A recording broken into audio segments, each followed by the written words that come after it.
السلام عليكم ورحمة الله. أعوذ بالله من الشيطان الرجيم. بسم الله الرحمن الرحيم. تبارك الذي بيده الملك وهو على كل شيء قدير. الذي خلق الموت والحياة ليبلوكم أيكم أحسن عملا وهو العزيز الغفور. الذي خلق 7 سماوات طباقا ما ترى في خلق الرحمن من تفاوت فارجع البصر هل ترى من فتور. صدق الله العظيم.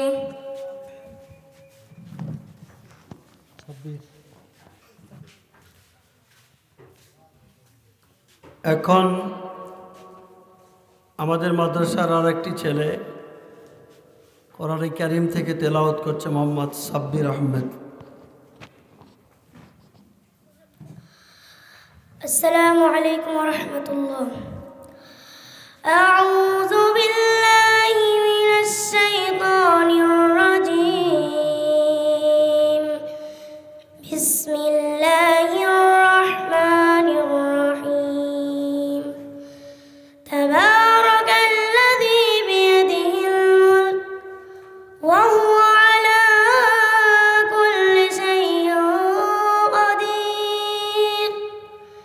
الذي خلق الموت والحياة ليبلوكم أيكم أحسن عملا وهو العزيز الغفور.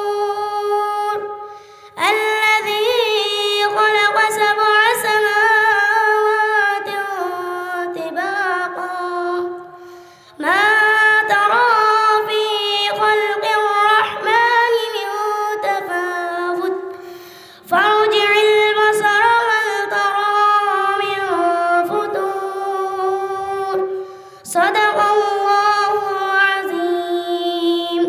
السلام عليكم ورحمة الله. সম্মানিত অভিভাবক মণ্ডলী, মহাগ্রন্থ কোরআন কারীমের তেলাওয়াতের মাধ্যমে আজকের এই প্রোগ্রাম শুরু হচ্ছে। ইতিমধ্যে আপনারা তেলাওয়াত শ্রবণ করেছেন।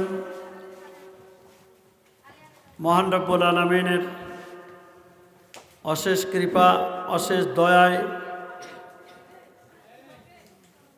আজকের এই প্রোগ্রাম আমরা শুরু করতে পেরেছি। এজন্য পড়ছি আলহামদুলিল্লাহ।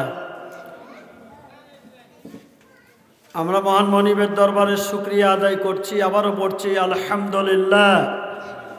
দরুদ ও তাসলিমাত বর্ষিত হোক সর্বকালের সর্বযুগের শ্রেষ্ঠ মহামানব, মানবতার কল্যাণকামী নেতা মুহাম্মদুর রাসূলুল্লাহ সাল্লাল্লাহু আলাইহি ওয়াসাল্লামের প্রতি।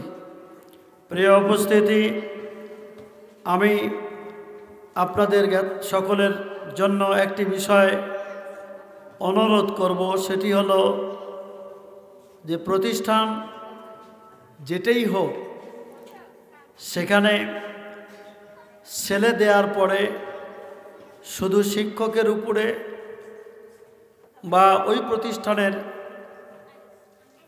কমিটির উপরে ভিত্তি করে থাকবেন না। আপনাদের দায়িত্ব আছে, আপনারা অবশ্যই শিক্ষককে ফোন করে অথবা কমিটির গুরুত্বপূর্ণ দায়িত্বে নিয়োজিত যিনারা তাদের কাছ থেকে ফোন করে জেনে নেওয়া দরকার যে স্যার বা হুজুর, আপনার কাছে আপনার প্রতিষ্ঠানে আমার ছেলেটা রেখেছি, ছেলেটার অবস্থা কি, পড়াশোনার খবরাদি কি, এটা জানা দরকার। কিন্তু আমরা মোটেও কোনো দিন এটা আজ পর্যন্ত কোনো অভিভাবকের পায়নি বললেই চলে।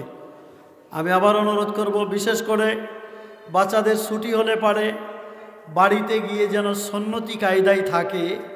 এবার এই ব্যাপারে পিতামাতার তদারকি একান্ত কর্তব্য। কিন্তু সেখানেও দেখা যায় একটা ছেলে ফজরের আজান হয়ে গেছে অথচ ঘুমাইয়ে আছে। আমি অনেক অভিভাবককে ফোন করে দেখেছি, তারা বলতেছে ভাই ছেলে আমার এখনও ঘুমাচ্ছে, অথচ তখন কিন্তু ফজরের পরের কথা। তার মানে আপনার ছেলে বাড়িতে গিয়ে ফজর পড়ে না, আপনি দরদ করে ওই বাচ্চাটাকে নামাজের জন্য ডাক দেন না। এটা খুবই দুঃখজনক। আমি আত্মারিক পত্রিকার ভেতর একটা বিষয় পড়লাম যে এক বোন তার ছেলে মেয়েকে খুব পর্দায় রাখার চেষ্টা করে, নিজে অত্যন্ত পর্দানিসীন, কিন্তু ছেলে মেয়েকে নামাজের জায়নামাজে দাঁড় করাতে পারে না। ওই বোনটা খুব পর্দানিসীন, খুব পরহেজ। তো খুবই আফসোস করে নিজে কেঁদে ফেলে দিলেন। একদিন তার বান্ধবীর বাড়িতে বেড়াতে গেলেন, গিয়ে দেখে যে বান্ধবীর ছেলেমেয়েরা সালাতের জন্য এত অ্যাক্টিভ, এটা কল্পনা করতে পারেনি। ও ভাবতেছে যে আজান হলো, ছেলেটা মসজিদে চলে গেল, মেয়েটা জায়নামাজ নিয়ে রুমে চলে গেল, মাও রান্না বাদ দিয়ে রুমের ভিতরে জায়নামাজ নিয়ে চলে গেল। এই বান্ধবীর এই অবস্থা পরিবারের দেখে ও কাঁদতেছে আর চোখের পানি মুছতেছে। তো বলল, সালাত শেষে এসে ওই বান্ধবী তাকে জিজ্ঞেস করলো যে আমরা যখন সালাতে সকলে ছুটে গেলাম যথা টাইমে, তখন তুমি কান্না করলে কেন বোন? বলতেছে আমি সালাত আদায় করলাম, আমি জায়নামাজেও কাঁদলাম। বোন একটা জিনিস দেখে কেঁদে ফেলেছি, সেটা হলো তোমার ছেলে মেয়ের পদ্মাপুষিতা তেমনটা গুরুত্ব সহকারে না থাকলেও সালাতে তাদের এত অগ্রগতি, সালাতের ব্যাপারে তারা এত অ্যাক্টিভ, যেটা আমি কল্পনা করতে পারিনি। অথচ আমার ছেলে মেয়েকে, আমি একজন নেক পদ্মানিসীন নারী হওয়ার পরেও আমার ছেলে মেয়েকে কখনো নামাজের ব্যাপারে জায়নামাজে দাঁড় করাতে পারি না। এটা আমার অত্যন্ত আফসোস। তখন ওই বোন বলতেছিল, ওই বান্ধবী তাকে বলতেছিল যে আসলে এখানে মূল জিনিসটা আমাদের শিক্ষার অভাব। সেটা হলো আমি দীর্ঘদিন জায়নামাজে সালাত শেষে আল্লাহর দরবারে কেঁদেছি সন্তানের জন্য। আল্লাহ যে দোয়া করতে বলেছেন, রব্বি জাআলনি মুকিমাস সালাতি ওয়া মিন যুররিয়াতি রব্বানা ওয়া তাকাব্বাল দুআ। এই দোয়ার বদলাতে আমি আল্লাহর দরবারে এত কেঁদেছি এই দোয়া বলে যে আল্লাহ তুমি আমার ছেলে মেয়েকে নামাজে সালাতে প্রতিষ্ঠিত করো। আমি যাই নামাজে কান্নার বিনিময় আল্লাহ সুবহানাহু ওয়া তাআলা আমার ছেলে মেয়েকে সালাতের জন্য কবুল করে নিয়েছেন। সালাতের সময় আমার ছেলে মেয়েকে আর কোনো আলাদা নসিহত করতে হয় না, বলতে হয় না। যখনই আজান হয় তখনই তার মনে তাই যথার্থ সময়ে ওয়াক্ত অনুযায়ী সালাতে ছুটে যায়। তার মানে আমার ছেলেকে আমি নামাজ পড়তে বলতে পারি না, মানে আমি নিজেও নামাজ পড়ি না, দোয়া তো করিই না। এই জন্য আমার ছেলেগুলি আমি যথার্থ মানুষ করতে পারতেছি না। এটাই কিন্তু আজকে আমাদের সমাজের অবস্থা। আজকে দুঃখের সাথে বলতে হয়, আমি যখন এই মাদ্রাসায় স্টার্ট করি তখন আমার একটা ছাত্র ভর্তি করেছিলাম, নতুন ছাত্র আব্দুল জব্বার, 30 পারা কোরআন মুখস্থ, এক দাঁড়ানায় 5 পারা শোনাতো যে ছেলে। এই আব্দুল জব্বার তো মাদ্রাসায় যখন আসলো ভর্তি হওয়ার জন্য, তখন আমি বললাম যে তোমার চুল কাটতে হবে। তো বলতেছে আমি চুলও কাটবো না, মাদ্রাসাতে পড়বো না। কি বুঝলেন? রাগ করে আমার হাতের নিচ থেকে পালিয়ে চলে গেল বাড়িতে, কাঁদতে কাঁদতে চলে গেল।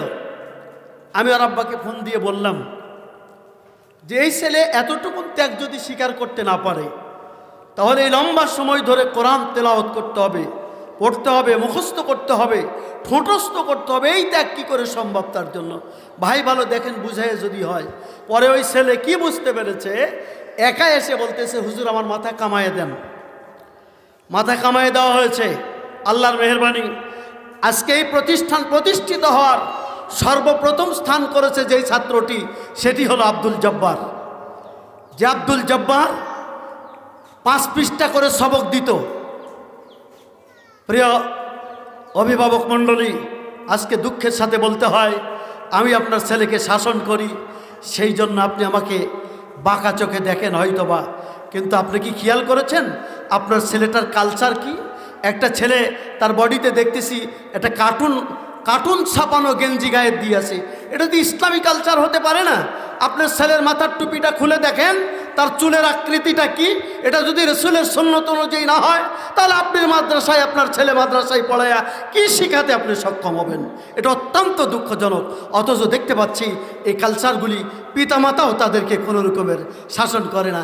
আমি যখন বলি এরকম চুল কাটলো কেন, কাটিছে ভাই, বাপ আর মাও বলতেছে কাটিছে ভাই, সে বলতে পারতেছে যে না এটা বরদাস্ত করা যাবে না। আপনি দেখেন না চেক আপ করে। আমি এটা দুঃখের সাথে বলছি, আফসোসের সাথে বলছি, অনুতপ্ততার সাথে বলছি। আমি অনুরোধ করছি যে আপনার অবশ্যই ইচ্ছা আপনার ছেলেকে শুধু কোরআন মুখস্থ করাবেন না, কোরআন অনুযায়ী জীবন গড়াবেন। সেই অনুবাদ পড়ার জন্য এখান থেকে যেন সেই পরিমাণ এলেম নিয়ে যেতে পারে, সেই কালচারটা আবার সেই আচরণটা তার ইসলামী আচরণ, ইসলামী কালচার হতে হবে। আমি সকলকে অনুরোধ করব প্রত্যেকটা অভিভাবক যেন আপনারা সচেতনতার সাথে নিজেদের ছেলেদেরকে লালন পালন করেন। এ আশাবাদ ব্যক্ত করেই আমি আমার সংক্ষিপ্ত কথা এখানে শেষ করছি। এখন আপনাদের সামনে বক্তব্য রাখার জন্য যত আজকের অভিভাবক সমাবেশের এই আয়োজন আমরা করেছি, আন্তরিকভাবে দুঃখিত যথাসময়ে প্রোগ্রাম শুরু করতে না পারাই। আমি সকল অভিভাবকদেরকে ওয়েলকাম করছি, ধন্যবাদ জানাচ্ছি। আপনারা সাড়া দিয়েছেন, এসেছেন, এই জন্য আল্লাহ আপনাদের সকলকে নেক হায়াত দান করুন। সকলে বলছি আল্লাহুম্মা আমিন। আপনাদের ছেলেগুলি যেন নেককার, পরহেজ, তাকওয়াবান, ওই সালে আহমেদ তাকরিমের মতো হাফেজে কোরআন হতে পারে, এই দোয়া চেয়ে আবার দোয়া করে আমি আমার বক্তব্য শেষ করছি। আখিরে দাওয়ানা আনিল হামদুলিল্লাহি রাব্বিল আলামিন। এখনই সংক্ষিপ্ত পরিসরে বক্তব্য দেওয়ার জন্য আমার মাদ্রাসার স্টুডেন্ট ছাত্র মোহাম্মদ নোমান আলী, নোমানকে এখানে আসার জন্য বলা হচ্ছে। নোমান এখন আপনাদের সামনে বক্তব্য পেশ করছেন কোরআন এবং হাদিসের আলোকে। বিসমিল্লাহির রহমানির রহিম। সম্মানিত সভাপতি, উপস্থিত সুবি মণ্ডলী, আসসালামু আলাইকুম ওয়া রাহমাতুল্লাহ। ইন্নাল হামদুলিল্লাহ ওয়াসসালাতু ওয়াসসালামু আলা রাসূলিল্লাহ ওয়া আলা আলিহি ওয়া আসহাবিহি আজমাইন। ফাকাদ ক্বালা আল্লাহু তাআলা ফাআউযু বিল্লাহি মিনাশ শাইতানির রাজীম। বিসমিল্লাহির রহমানির রহিম। উতলু মা উহিয়া ইলাইকা মিনাল কিতাব ওয়া ক্বালা রাসূলুল্লাহি সাল্লাল্লাহু আলাইহি ওয়াসাল্লাম খায়রুকুম মান তাআল্লামাল কুরআনা ওয়া আল্লামা। সম্মানিত সুধী, আমি কোরআন পাঠের গুরুত্ব নিয়ে আপনাদের সামনে দুটি কথা বলবো। নিশ্চয়ই কোরআন শেষ আসমানি কিতাব, এর পাঠের গুরুত্ব অপরিসীম। আল্লাহ তাআলা তার রসুলকে বললেন, হে রসুল, তোমার প্রতি কিতাব থেকে যা ওহী করা হয়েছে তুমি তা তেলাওয়াত করুন। সুতরাং বুঝতেই পারছেন কোরআন তেলাওয়াতের গুরুত্ব অপরিসীম। আল্লাহর রসুল সাল্লাল্লাহু আলাইহি ওয়াসাল্লাম বলেন, খায়রুকুম মান তাআল্লামাল কুরআনা ওয়া আল্লামা। অর্থাৎ তোমাদের মধ্যে সর্বোত্তম ওই ব্যক্তি যে নিজে কোরআন শিখে এবং অপরকে শেখায়। তাই আসুন আমরা সকলে কোরআন শিখি ও অন্যকে শেখাই। আল্লাহ আমাদের তৌফিক দান করুন। সকলে বলি আমিন। আসসালামু আলাইকুম ওয়া রাহমাতুল্লাহ।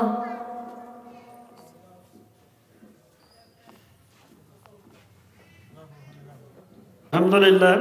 সম্মানিত সুধী, সম্মানিত উপস্থিতি, এই ছোট্ট মুখ দ্বারা মহাগ্রন্থ কোরআনে কারিমের তেলাওয়াত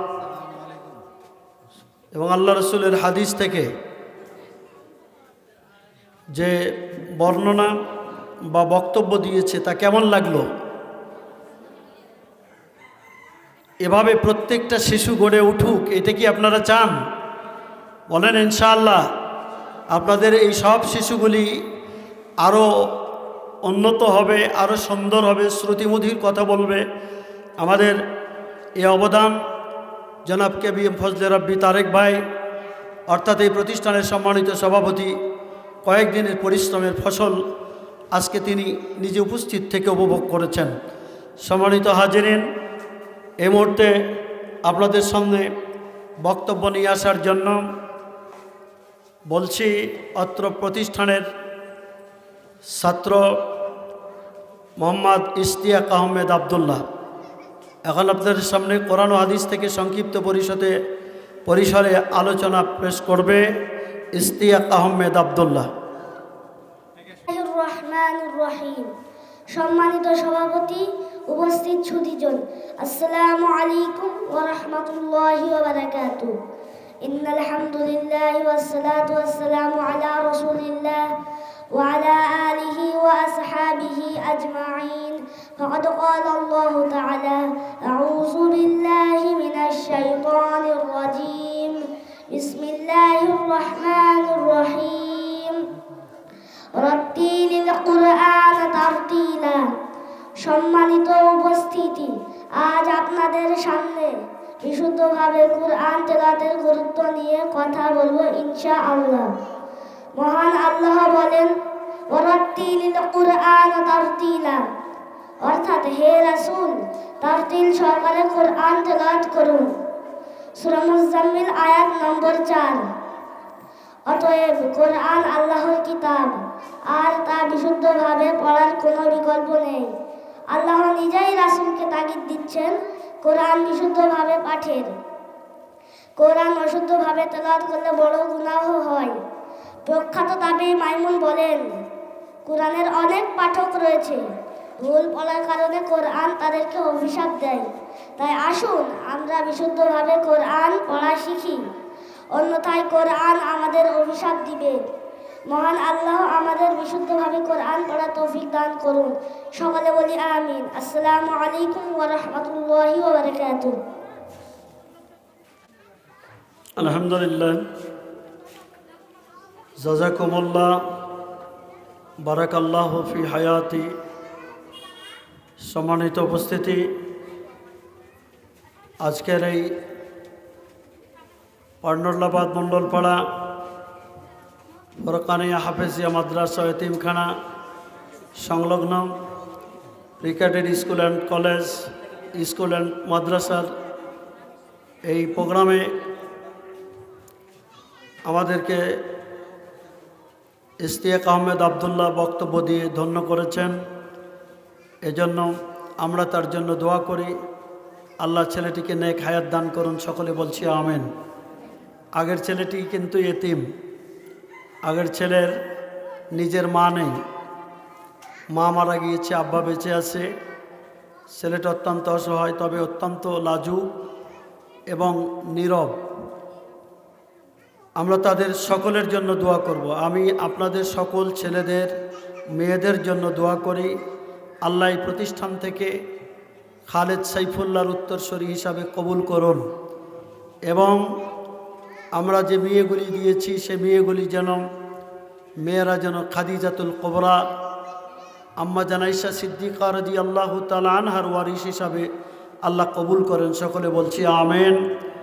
এই মুহূর্তে সংক্ষিপ্ত পরিসরে বক্তব্য দেওয়ার জন্য সবিনয় অনুরোধ করছি আমার বড় ভাই মাহবুব ভাইকে একটু সংক্ষিপ্ত বক্তব্য দেওয়ার জন্য সবিনয় অনুরোধ করছি।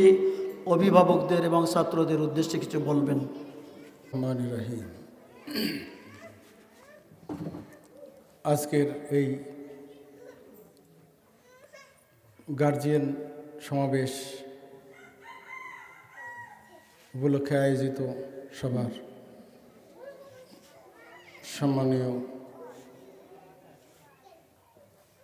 সভাপতি, উপস্থিত বিশিষ্ট ব্যক্তিবর্গ, সামনে উপবিষ্ট মাদ্রাসার ছোট ছোট শিক্ষার্থীবৃন্দ এবং অভিভাবকবৃন্দ, সন্তানদের মায়েরা, বিশেষ করে মায়েরা এখানে উপস্থিত আছেন মনে হয়। তাদের উদ্দেশ্যে আমাকে দু একটা কথা বলার জন্য বলা হয়েছে। আমি এক লাইনের মধ্যে কথা বলতে চাই। সেটা হলো, এই শিশুরা তাদের নিজস্ব সিদ্ধান্ত নেওয়ার ক্ষমতা, নিজস্ব মতামত দেওয়ার ক্ষমতা, নিজস্ব জ্ঞান, বুদ্ধি, বিবেক, প্রজ্ঞা অ্যাপ্লাই করে পড়াশোনা করা, দায়িত্ব পালন করা এদের পক্ষে আদৌ সম্ভব না।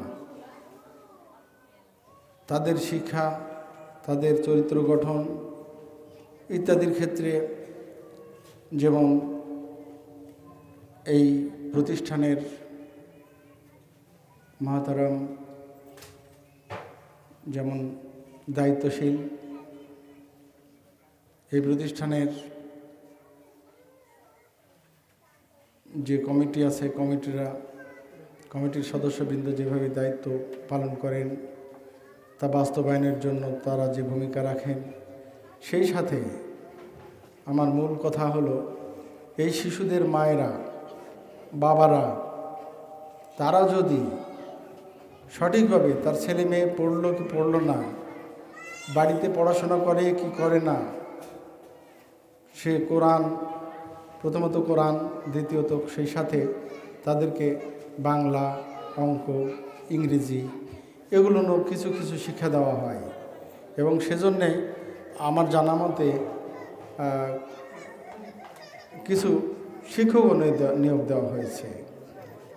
এই শিক্ষকেরা এই শিশুদেরকে যেটুকু শিখায়, এই প্রতিষ্ঠানে আসার পরে তাদেরকে অল্প সময়ের মধ্যে ছোট ছোট বাচ্চাদেরকে কিছু পড়াশোনা দেয়, লিখতে দেয়।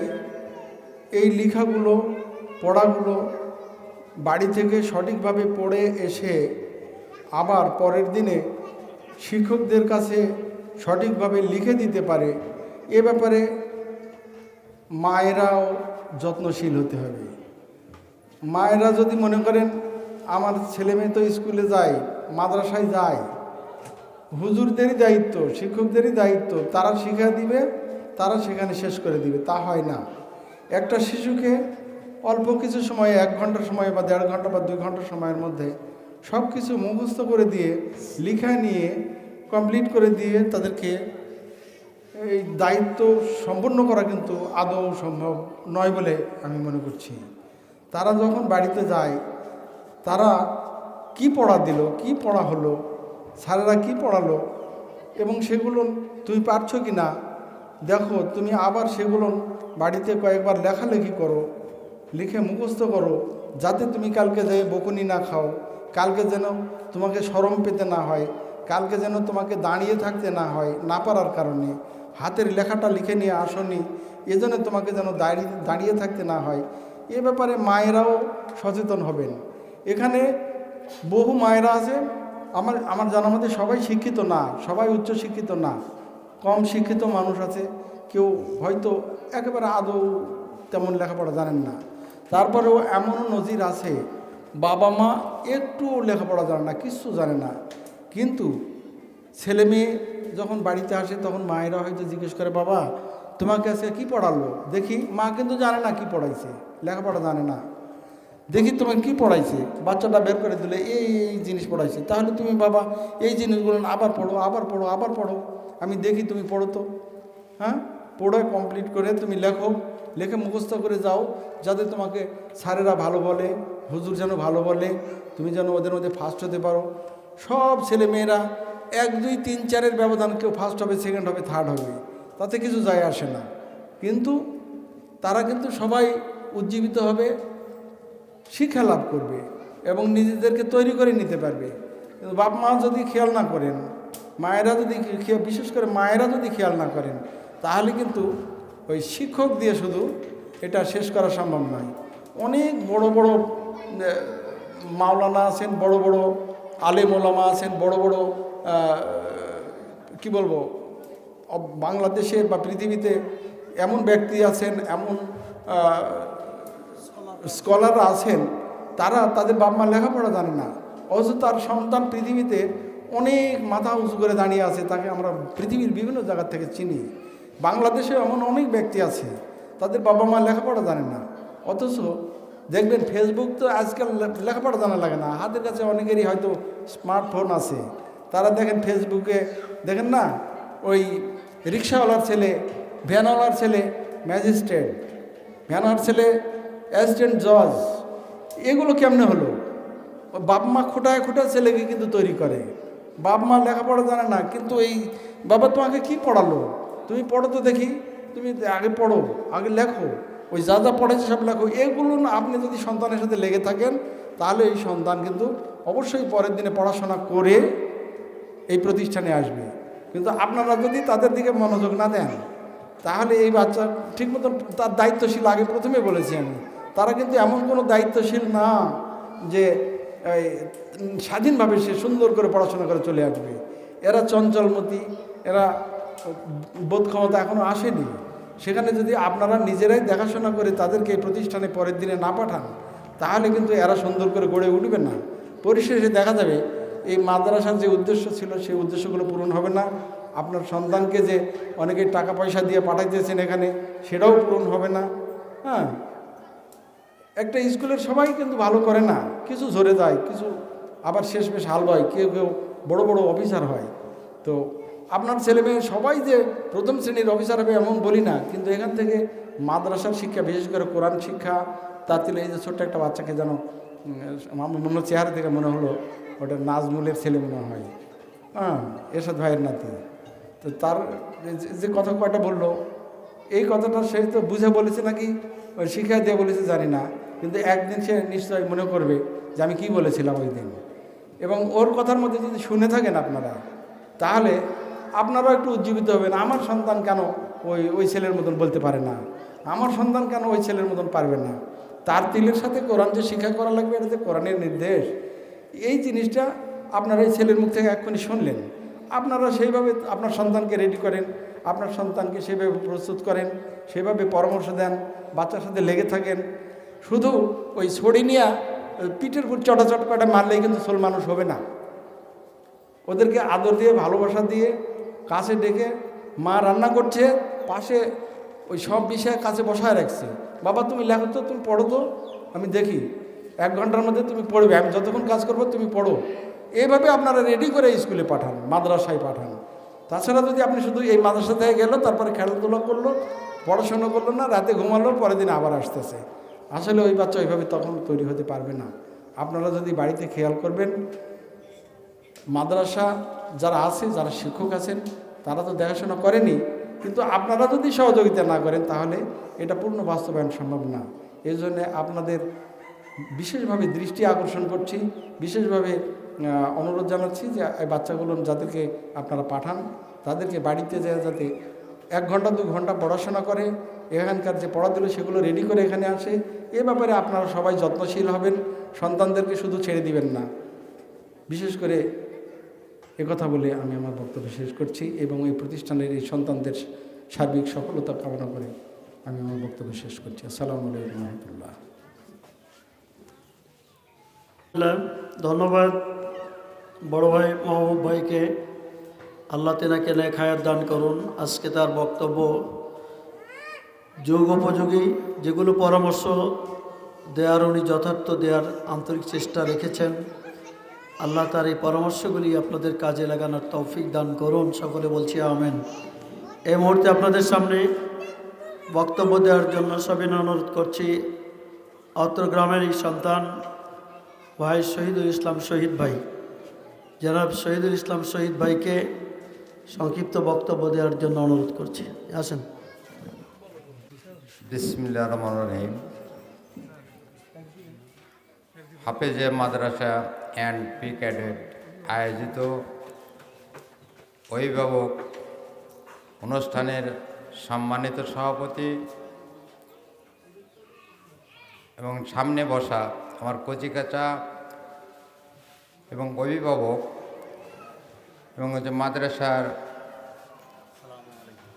শিক্ষক, যোগ্য এবং পরিশ্রমিক শিক্ষক আমার ছোট ভাই আবুল কালাম আজাদ এবং এখানে মঞ্চে বসে আছেন আমার মামা মাহবুব মামা, যথেষ্ট জ্ঞানী মানুষ, তার জ্ঞানের সীমা তো আমার তো সেই তুলনায় কথা বলার কোনো সুযোগ নাই, তারপরও কথা দুটি বলতে যাওয়ার জন্য ধন্যবাদ জানাচ্ছি সবাইকে। আমার শ্রেণী মোতাবেক সালাম, আসসালামু আলাইকুম আ রহমতুল্লাহ। আমি যতটুকু জানি আজকের অনুষ্ঠান হাফেজে মাদ্রাসা অ্যান্ড পি ক্যাডেট আয়োজিত যৌথ আয়োজিত মায়ের ডাক। এই মায়ের ডাক এই শব্দটা অত্যন্ত গুরুত্বপূর্ণ। যে মা সচেতন তার বাচ্চা অবশ্যই মানুষ হবে। আবার বলছে যে মা সচেতন তার বাচ্চা মানুষ হবে। আপনি মাদ্রাসায় লাইনে দেন, জেনারেল লাইনে দেন, যেখানে দেবেন, মা যদি সচেতন হয় অবশ্যই বাচ্চা মানুষের মতো মানুষ হবে, সমাজে মাথা উঁচু করে দাঁড়াতে পারবে, মা সচেতন দিবে। আর যে মা সচেতন হবে না, সে বাচ্চা কিন্তু সমাজে মাথা উঁচু করে দাঁড়ানোর জন্য খুব কষ্টকর হবে। তো যা হোক, আপনারা আসছেন, খুব ভালো লাগছে যে আপনার অভিভাবক মণ্ডলী আজকের এই জাগে এসেছেন। আজকে পি ক্যাডেট চালু করা হয়েছে, সেখানে আপনারা অত্যন্ত হাতের নাগালেই আপনার বাচ্চাটা এই শিক্ষার জন্য এই জায়গাটা পাচ্ছেন হাতের নাগালে। এবং হাফেজে মাদ্রাসা হাঁটি হাঁটি পা করে বেশ আলহামদুলিল্লাহ সবার নজরে আছে। এবং যোগ্য সভাপতি রয়েছেন, যোগ্য শিক্ষক রয়েছেন। এখান থেকে হাফেজিয়া সব ধরনের জেনারেল চালু করেছেন ওনারা অত্যন্ত কষ্ট করে আপনাদের বাল বাচ্চাকে হাতের নাগালে শিক্ষা দিবেন বলে ওনারা রাত দিন মানিচ্ছেন না যে দুটো প্রতিষ্ঠান কি করে সুন্দর চলবে, এর জন্য যা কিছু পায় করার ওনারা করতেছেন। এবং আপনারা যে সহযোগিতা দেওয়ার কথা, আপনাদের বাল বাচ্চা ভর্তি রেখেছেন, যে সহযোগিতা দেওয়ার কথা মাশাআল্লাহ আমি মনে করি যে আপনারাও সেটা দিচ্ছেন। আর এই কমিটি অত্যন্ত পরিশ্রম করে যাচ্ছে আপনাদের বাল বাচ্চাকে লক্ষ্য রেখে, আলহামদুলিল্লাহ। আমি একটা কথা বলতে চাই, এখানে পি ক্যাডেট এবং মাদ্রাসা বাচ্চা একটা রুটিনের মধ্যে রাখতে হবে, বাচ্চাকে রুটিনের মধ্যে রাখতে হবে। সে পড়ার সময় পড়বে, খাওয়ার সময় খাবে, খেলার সময় খেলবে, ঘুমানোর সময় ঘুমাবে। এই যে একটা রুটিন এর মধ্যে বাচ্চাদেরকে আনতে হবে। এই রুটিন বাড়িতেও করতে হবে, এই রুটিন স্কুলেও করতে হবে, এই রুটিনটা স্কুলেও আনতে হবে। আজকে আমি মাদ্রাসায় আমি অনুরোধ রাখতে চাই কমিটি এবং আমার ভাই অভিজ্ঞ পরিশ্রমিক আবুল কালাম আজাদকে অনুরোধ রাখতে চাই, ইসলামিক গজল থেকে ইসলামিক গান থেকে অনেক কিছু প্রতিযোগিতায় হয়। আমরা পাশে যদি 4-5টা মাদ্রাসার ছেলে মেয়েকে দাওয়াত দিয়ে আমরা যদি একটা অনুষ্ঠান করতে পারি, এখানে বাচ্চারা বিনোদন পায়, উৎসাহ পায় এবং মা অভিভাবক যারা তারাও উৎসাহ পায়। আমার মনে হয় এই বিনোদনও বাচ্চার দরকার আছে। এই দরকার আছে বিধায় আমি অনুরোধ রাখবো আগামীতে বা এখন থেকে সম্ভব হলে এই বিনোদনের ব্যবস্থা যেন পাশাপাশি বেশ অনেকটা মাদ্রাসা রয়েছে, তাদের দাওয়াতপত্র করে দিয়ে তাদের পাশে প্রতিযোগিতা, যেটা তো গজলের প্রতিযোগিতা হতে, ইসলামিক গানের প্রতিযোগিতা হতে, খেলাধুলার প্রতিযোগিতা হতে পারে। এই বিষয়ে আমার মনে হয় না যে এখানে কোনো রকম পুরস্কৃত করা এবং যার সম্মানিত করা, আমার মনে হয় এখান থেকে বঞ্চিত হবেন না আবুল কালাম আজাদ উদ্যোগ নেয়, এবং সার্বিক সহযোগিতা ইনশাল্লাহ আমরা তো আছি। তো যাই হোক, ভালো লাগলো আজকের এই অনুষ্ঠান যারা আয়োজন করেছেন সবাইকে আমি ধন্যবাদ জানাই। যারা মা আসছেন তাদেরকেও ধন্যবাদ জানাই। আপনাদের বাচ্চাদের নিয়ে সুনজর রাখবেন, এই আশাবাদ ব্যক্ত করে আমার সংক্ষিপ্ত বক্তব্য এখানে শেষ করছি। আসসালামু আলাইকুম রহমতুল্লাহ ইয়া বারাকাতুহু। আয়োজিত আজকের অনুষ্ঠানের সম্মানিত সভাপতি, পাশে উপবিষ্ট সম্মানিত অতিথিবৃন্দ এবং আমার সামনে উপবিষ্ট অত প্রতিষ্ঠানে অধ্যয়নরত সোনামণিদের অভিভাবক অর্থাৎ মায়েরা এবং আমার সামনে উপবিষ্ট অত প্রতিষ্ঠানের সোনামণি, সকলকে জানাই আমার আন্তরিক সালাম। আসসালামু আলাইকুম, শুভেচ্ছা ও মোবারকবাদ। আজকে যে উদ্দেশ্যে আজকে যে অনুষ্ঠানের আয়োজন করা হয়েছে তা মূলত আরবি শিক্ষার পাশাপাশি বাচ্চারা যেন বাংলায় সে আরবি শিক্ষাকে প্রাণবন্ত করতে পারে, সেই লক্ষ্যে এই প্রতিষ্ঠানটা এখানে প্রতিষ্ঠিত করা। আর সেই লক্ষ্যে আজকের এই উদ্যোগ গ্রহণ করা। আপনারা যারা আসছেন এই প্রতিষ্ঠানে আপনাদের ছেলে মেয়েদেরকে দিয়েছেন, সহযোগিতা করছেন, আরো সহযোগিতা করতে হবে। কিভাবে সহযোগিতা করতে হবে? এখানে যারা শ্রম দেয়, আপনাদের বাচ্চাদেরকে যারা আদর যত্ন সোহাগ দিয়ে পড়ালেখা করায়, তাদের সম্মানটুকু আপনাদেরকে দিতে হবে। আর সে সম্মান দিতে হলে কি করতে হবে সেটা আর নতুন করে বলা লাগবে না, ভাঙেও বলতে হবে না। আমি শুনি যে অনেকেই পড়ালেখা করাই, অথচ শিক্ষকদের যে মর্যাদা, শিক্ষকদের যে পারিশ্রমিক সেটা দেওয়া হয় না। এটা আসলে খুব দুঃখজনক। তো আপনারা আরো একটি কথা না বললেই না, এই প্রতিষ্ঠানে যারা কর্মরত আছেন তাদের বাচ্চাদেরকে আবার অন্য জায়গায় পড়ায়, এটা আসলে খুব দুঃখজনক। কারণ মা হিসাবে সে তো এখানে কর্মরত আছেন, তাহলে মায়ের কাছে আরো ভালো শিক্ষা পাবে না, অথচ এখানে না পড়ায় অন্য জায়গায় পড়াচ্ছে। এটা হয়তো বা আমার ভুল হতে পারে, কিন্তু আমার দেখা সেই হিসাবে আমি এখানে যারা কর্মরত শিক্ষক বৃন্দ আছেন আমি সকলকে অনুরোধ জানাবো, তাদের স্বচ্ছ বাচ্চারা যারা পড়ালেখার মতো উপযুক্ত হয়েছে তাদের যেন এখানে ভর্তি করায় এবং তারাই যেন তাদেরকে ভবিষ্যতের সুনাগরিক হিসাবে গড়ে তোলার প্রত্যয় ব্যক্ত করে। পাশাপাশি আপনারা যেভাবে সহযোগিতা করে আসছেন আরও সহযোগিতার হাত বাড়িয়ে দেবেন, এটা আপনাদেরই উপকার, আপনাদেরই জন্য এটা বোনাস। সন্তানেরাই তো আপনাদের জন্য সঞ্চয়, ভবিষ্যতে সঞ্চয় করবেন, কোটি কোটি টাকা জমাবেন, আজকে মারা যাবেন আপনি কিছু নিয়ে যেতে পারবেন না। আপনার একটা সন্তানকে সুশিক্ষিত করতে পারলে ওরাই আপনার ভবিষ্যতের জন্য সঞ্চয় হয়ে গেল। আপনার মারা গেলেও আপনি শান্তিতে ঘুমাতে পারবেন। তো যা হোক, আমি বিশেষ আর কিছু বলে সময় নষ্ট করতে চাচ্ছি না। এই প্রতিষ্ঠানের উত্তরোত্তর উন্নতি কামনা করছি। পাশাপাশি বাচ্চাদের শিক্ষার মান আরও উন্নয়ন হওয়া উচিত। এই জন্য শিক্ষক যারা আছেন এখানে তাদের প্রতি উদাত্ত আহ্বান জানাচ্ছি, বাচ্চাদেরকে যেন আদর যত্ন সোহাগ দিয়ে ভবিষ্যতে মানুষের মতো মানুষ রূপে গড়ে তোলা যায় এই প্রত্যাশা রাখছি। আজকের যে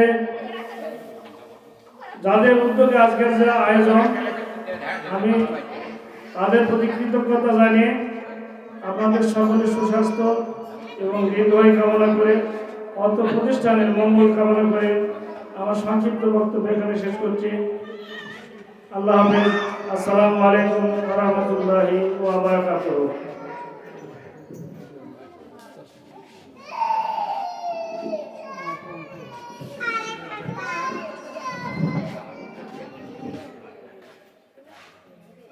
মাশাআল্লাহ, জাযাকাল্লাহ, বারাকাল্লাহু ফি হায়াতি, আলহামদুলিল্লাহি রাব্বিল আলামিন। সম্মানিত অভিভাবক মণ্ডলী, আপনারা অবশ্যই অবগত আছেন যে আজকে সকাল 8টা থেকে নিয়ে 4টা পর্যন্ত বিদ্যুৎ থাকবে না। এই জন্য হয়তো একটু গরম হচ্ছে, কষ্ট পাচ্ছেন, দয়া করে ক্ষমার দৃষ্টিতে দেখবেন। এটা স্বেচ্ছায় মেনে নিতে হবে, আর কিছু করার নেই। তো এই মুহূর্তে আমরা আলোচনা শুনছিলাম। আমার শ্রদ্ধেয় ব্যক্তিত্ব মাওলানা আবুল কালাম আজাদ স্যার আপনাদের সামনে গুরুত্বপূর্ণ বক্তব্য তুলে ধরেছিলেন। আমরা সেই কথাগুলির জন্য যথার্থ গুরুত্ব সহকারে কথার আনুগত্য করি, মেনে চলি, ইতাআত করি। আল্লাহ সে তৌফিক আমাদেরকে দান করুন, সকলে বলছি আমিন। প্রিয় উপস্থিতি, আপনারা বাচ্চাদেরকে একটু থামিয়ে দেন। বিষয় হলো যে অনেক বাচ্চাদের ব্যাপারে আমি দেখি যে অভিভাবকদের অবজ্ঞা, কেমন জানি একটা অবহেলা ভাব। ছেলেটার প্রতি তেমন গুরুত্ব নেই, কাপড় কাচার সাবান নেই, চুল বড় হয়ে গেছে, কাটার টাকা নেই, অথবা দেখা যাচ্ছে যে বাচ্চাদের খবর নেওয়ার মতো কেউ থাকে না, এরকম অভিভাবকও আছে। আমি এই গ্রামেরই একটা ছেলে, বিশেষ করে যে তেলাওয়াত করলো সাব্বির, আলহামদুলিল্লাহ। আমি এখানে যদিও প্রশংসামূলক কথা বলছি, এই সাব্বির একটা ভালো স্টুডেন্ট। তার তেলাওয়াত, তার সবক দেয়ার মান, কয়েকটা ছাত্র আছে, তার মধ্যে আমাদের জিহাদ, আব্দুর রাকিব, এরকম কিছু ভালো ছাত্র এই মাদ্রাসায় আছে, যারা 1-1.5 পৃষ্ঠা সবক রাত্রিতে মাগরিব থেকে এসা পর্যন্ত দিতে পারে। অথচ আমি দেখেছি ওইসব অভিভাবকের গুরুত্বর ব্যাপারটা, যেমন এই সাব্বিরকে যথাসময়ে একটু খাবার দেয়া, এটাও অনেক অভিভাবক দিতে পারে না। নাস্তা দেখা গেছে অনেকের হয়ে গেছে, তারপরে নাস্তা নিয়ে আসতেছে, অথবা দেখা গেছে যে ঘুমাবার যাচ্ছে তখন খাবার নিয়ে আসতেছে। আমি এটা আপনাদেরকে অনুরোধ করি, যেহেতু আপনাদের বাড়ি থেকে খাবার যে বাচ্চাগুলি খায়, তাদেরকে যেন যথাসময়ে খাবারটা দিতে পারেন। রাত 9টা বেজে গেছে, দেখা যাচ্ছে আমি বের হয়ে যাচ্ছি মাদ্রাসা থেকে, বাসায় চলে যাবো, 9:30 বাজতেছে, তখনও কেউ কেউ খাবার নিয়ে আসতেছে। এটাগুলি মানে বাচ্চাদের প্রতি অবহেলা বলা যায়।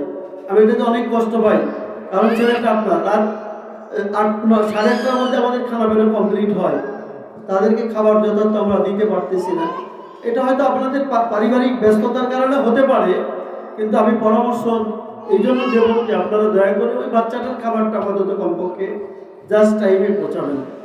সম্মানিত হাজির, এই সব কিছু নিয়ে বিস্তারিত আলোচনার জন্য আমি অত্র প্রতিষ্ঠানের হিতাকাঙ্ক্ষী, হিতৈষী এবং প্রতিটি মুহূর্তে যিনি এই প্রতিষ্ঠান নিয়ে চিন্তা গবেষণায় মাতোয়ারা হয়ে থাকেন, প্রতিটি মুহূর্তে আমাকে ফোন দিয়ে খবর নিতে থাকেন, তিনি হলেন আমার সম্মানিত অভিভাবক এবং আজকের এই প্রতিষ্ঠানের সম্মানিত সভাপতি, নুরুল্লাবাদ মন্ডলপাড়া হাফিজিয়া মাদ্রাসা এবং ফুরকানিয়া মাদ্রাসার সম্মানিত সভাপতি জনাব কেবিএম ফজলে রাব্বি তারেক স্যারকে এই মুহূর্তে বক্তব্য রাখার জন্য সবিনয় অনুরোধ করছি। এখন আপনাদের সামনে বক্তব্য রাখছেন নুরুল্লাবাদ বহুমুখী উচ্চ বিদ্যালয়ের সম্মানিত প্রধান শিক্ষক, অত্র উভয় প্রতিষ্ঠানের সম্মানিত সভাপতি, আমার শ্রদ্ধেয় ব্যক্তিত্ব জনাব কেবিএম ফজলে রাব্বি তারেক স্যার এখন আপনাদের সামনে বক্তব্য পেশ করছেন। তিনার মূল্যবান বক্তব্য উপস্থাপন করার জন্য সবিনয় অনুরোধ করছি। আজকে আপনাদের সামনে অত্যন্ত দিক নির্দেশনামূলক বক্তব্য পেশ করেছেন অত্র প্রতিষ্ঠানের সম্মানিত সভাপতি জনাব কেবিএম ফজলে রাব্বি তারেক স্যার। তার বক্তব্যের মাধ্যমে বা তার বক্তব্যকে লক্ষ্য করে যদি অথবা অন্য কোনো বিষয়ে যদি কারো কোনো প্রশ্ন থেকে থাকে, সে প্রশ্ন আপনারা করতে পারেন। কারো কোনো প্রশ্ন আছে কি? বলার কোনো কথা, কোনো অভিযোগ আছে কি?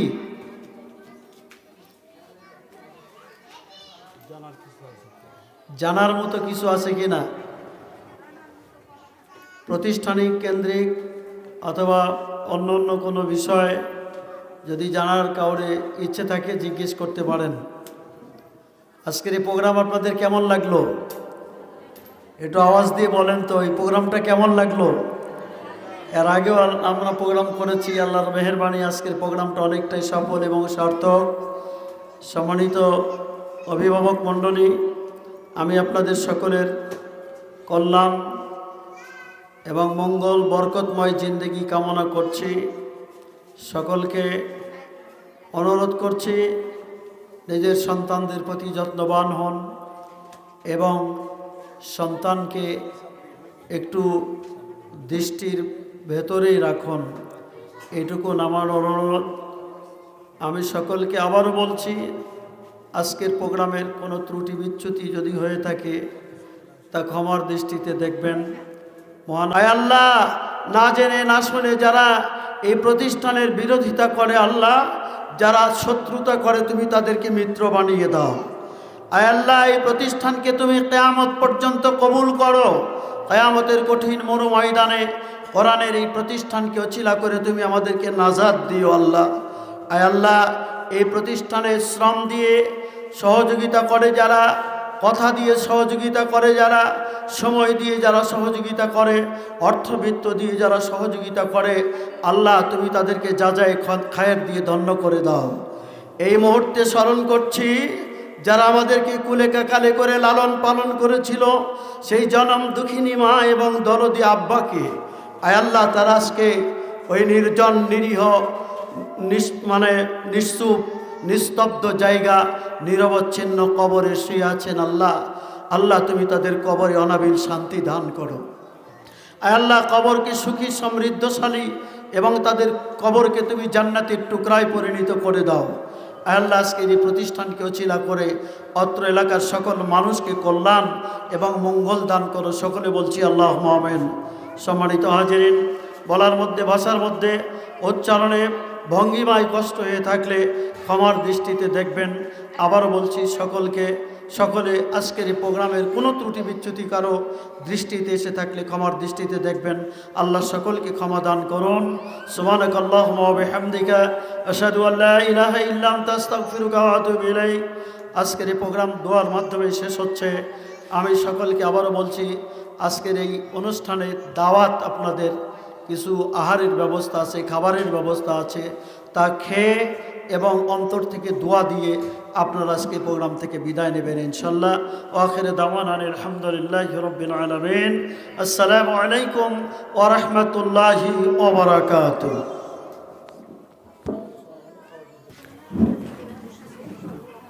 ধন্যবাদ আবুল কালামকে। পারনুল্লাবাদ মণ্ডল পাড়া ফুরকানিয়া হাফিজিয়া এবং প্রি ক্যাডেট মাদ্রাসা কর্তৃক আয়োজিত আজকের এই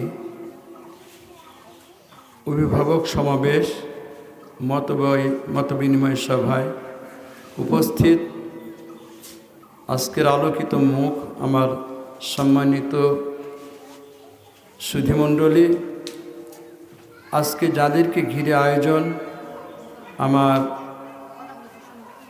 শ্রদ্ধাভাজন অভিভাবক মণ্ডলী এবং আজ আগামীর স্বপ্ন এই দুই শিক্ষা প্রতিষ্ঠানের শিক্ষার্থীরা, আসসালামু আলাইকুম এবং শুভেচ্ছা।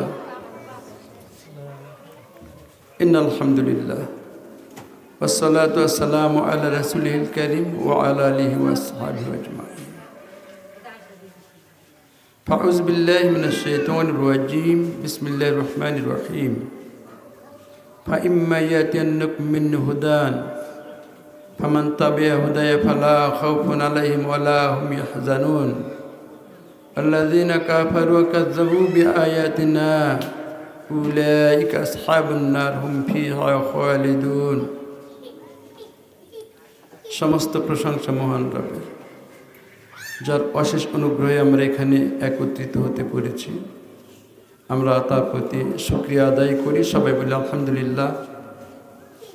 যার মাধ্যমে আমরা এই কোরআন পেয়েছি, যার সুপারিশ ছাড়া আমরা আখিরাতে মুক্তি লাভ করতে পারবো না, জান্নাতের স্বপ্ন দেখি না, সেই মানবতার মহান শিক্ষক রাসূলের প্রতি দরুদ জ্ঞাপন করি। সবাই বলি সাল্লাল্লাহু আলাইহি ওয়াসাল্লাম। সম্মানিত উপস্থিতি, আজকের দিনটা খুবই গুরুত্বপূর্ণ একটা দিন। আমি 3টা পরিসরে কথা বলবো। প্রথমেই বলতে চাই, আমাদের শিক্ষার্থীরা এখানে বিশেষ শিক্ষার জন্য এসেছে। বিশেষ শিক্ষা অন্যান্য শিক্ষা এবং শিক্ষা প্রতিষ্ঠান থেকে একটু আলাদা, একটু ব্যতিক্রম।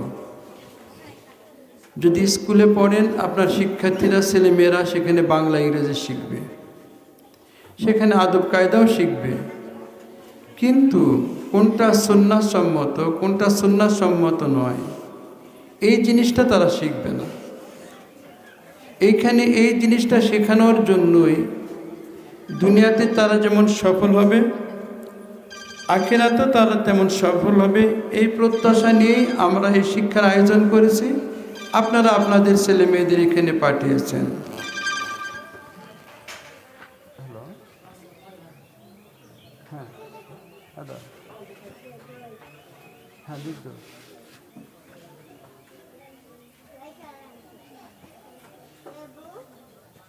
কি হয়েছে?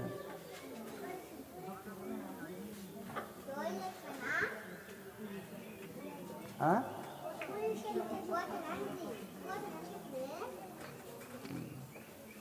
সমস্যা নেই, ওরা দেখে পূরণ করে দেবে। হ্যাঁ, যেটার সাথে বেশি মিলবে সেটা পূরণ করে দেবে। হ্যাঁ,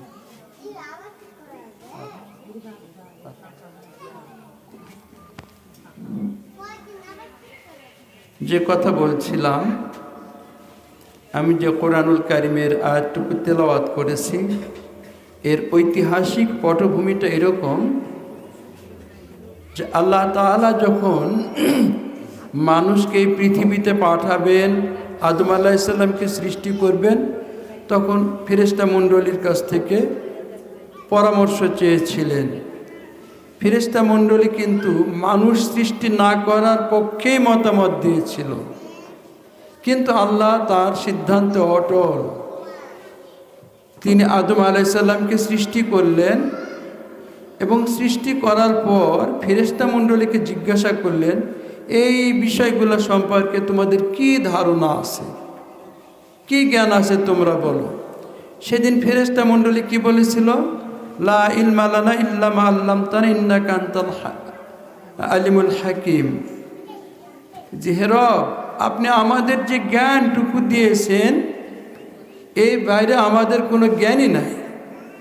কিন্তু আল্লাহ তাআলা যখন আদম আলাইহিস সালামকে বলতে বললেন, আদম আলাইহিস সালাম সেগুলো বলে দিলেন। আল্লাহ বললেন যে আমি যা জানি তোমরা তা জানো না। আজকে আল্লাহ আদম আলাইহিস সালামকে ফেরেশতা মণ্ডলীর উপরে সম্মান দিলেন এবং বললেন তোমরা তাকে সিজদা করো। এই পুত পবিত্র ফেরেশতা মণ্ডলীর উপরেও আল্লাহ মানুষকে সম্মান দিলেন, মর্যাদা দিলেন। ফেরেশতা মণ্ডলী সিজদা করলেন আদম আলাইহিস সালামকে, কিন্তু আজাজিল সেই দিন সিজদা করলেন না। আবা ওয়াস্তাকবার ওয়া কানা মিনাল কাফিরিন। সেই দিন সে অহংকার করেছিল, অস্বীকার করেছিল, ফলে কাফিরদের অন্তর্ভুক্ত হয়েছিল, অভিশপ্ত শয়তানে পরিণত হলো। আর সে বিশ্বাস করেছিল মনে প্রাণে যে আমি আগুনের তৈরি, আর ওই তো মাটির তৈরি, আমি কেমনে ওকে সিজদা করি। এটা ছিল তার অহংকার। আর এই জন্য একজন মুমিনের দায়িত্ব, কর্তব্য অহংকার থেকে নিজেকে অবশ্যই বিরত রাখা। যা হোক, যেটা বলছিলাম, আল্লাহ তাআলা মা হাওয়া এবং আদমকে যে জান্নাতে রাখলেন, সেখানে তারা আল্লাহর নির্দেশ অমান্য করে নিষিদ্ধ ফল ভক্ষণ করলেন। তারপর তাদেরকে এই দুনিয়াতে যখন আল্লাহ পাঠিয়ে দিচ্ছেন, আদম আলাইহিস সালাম বিচলিত হয়ে পড়লেন যে এটা কী করে সম্ভব এই জান্নাতের মধ্যে থাকতে, আল্লাহর সান্নিধ্যে থাকতে আমাদেরকে যদি শয়তান প্ররোচিত করে, বিভ্রান্ত করে দুনিয়াতে নিয়ে যেতে পারে, সেই মাটির পৃথিবীতে কে আমার সন্তানদেরকে এই সদুপদেশ দিবে যে ইবলিস, আজাজিল, শয়তান মানুষের চিরন্তন শত্রু, যে মানুষকে জান্নাতে নয় জাহান্নামের দিকে নিয়ে যাবে। তিনি যখন বিচলিত হয়ে পড়লেন, তখন আল্লাহ তাআলা ঘোষণা দিলেন এই কথা বলে যে ফাইম্মা ইয়াতিয়ান্নাকুম মিন্নি হুদান ফামান তাবিয়া হুদায়া ফালা খাউফুন আলাইহিম ওয়ালা হুম ইয়াহজানুন। হে আদম, তুমি চিন্তান্বিত হয়েও না, বিচলিত হয়েও না। কালে কালে যুগে যুগে আমার পক্ষ থেকে আমার রাসূলগণ তাদের হেদায়েতের বাণী নিয়ে তোমার সন্তানদের কাছে পৌঁছবে। যারা সেই দিন তার হেদায়েতের বাণীগুলো অনুসরণ করবে, বুঝবে, উপলব্ধি করবে এবং আমল করবে, সেই দিন মুস্তাক সেমি ওয়ালাইকুম আসসালাম সেমি, হ্যাঁ বল, আমি প্রোগ্রামে আছি। হ্যাঁ হ্যাঁ হ্যাঁ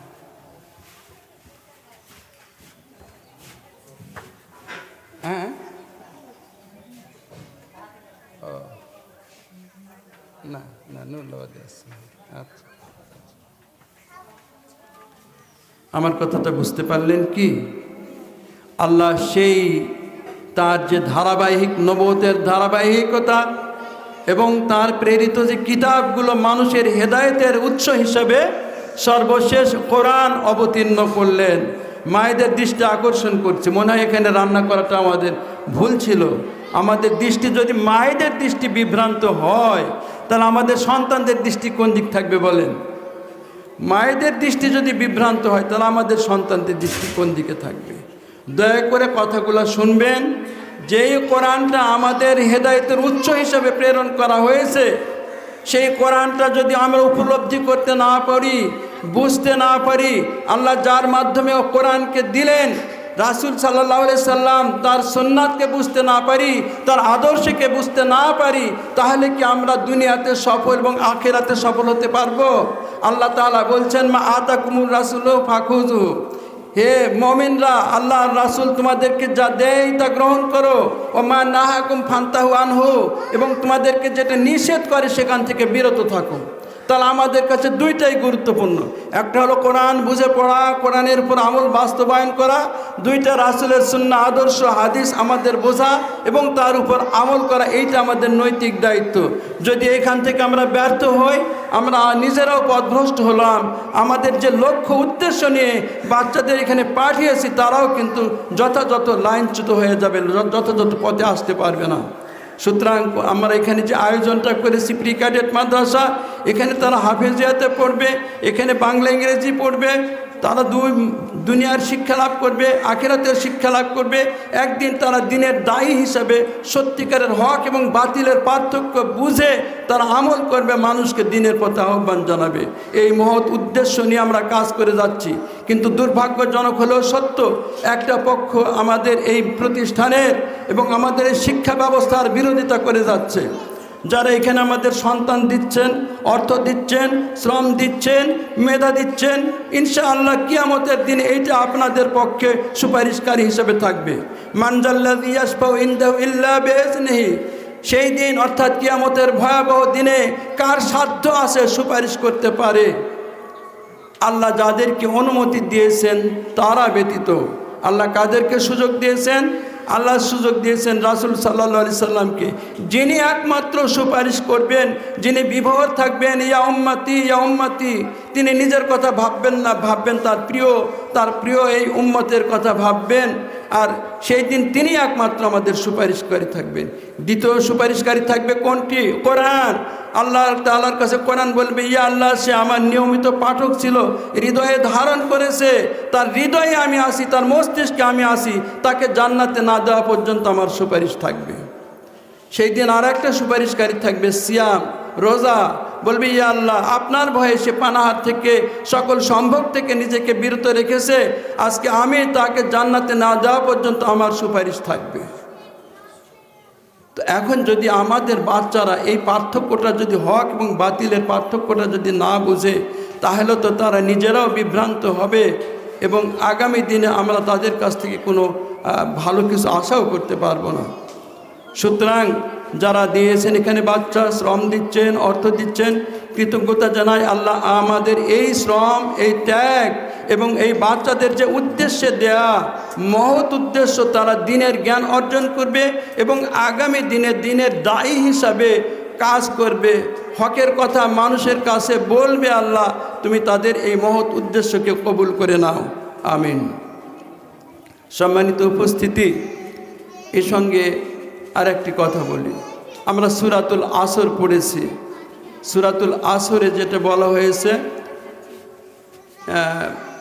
ইন্নাল ইনসানা লাফি খুসরে, নিশ্চয়ই মানুষ ক্ষতির মধ্যে রয়েছে, নিশ্চয়ই মানুষ ক্ষতির মধ্যে রয়েছে।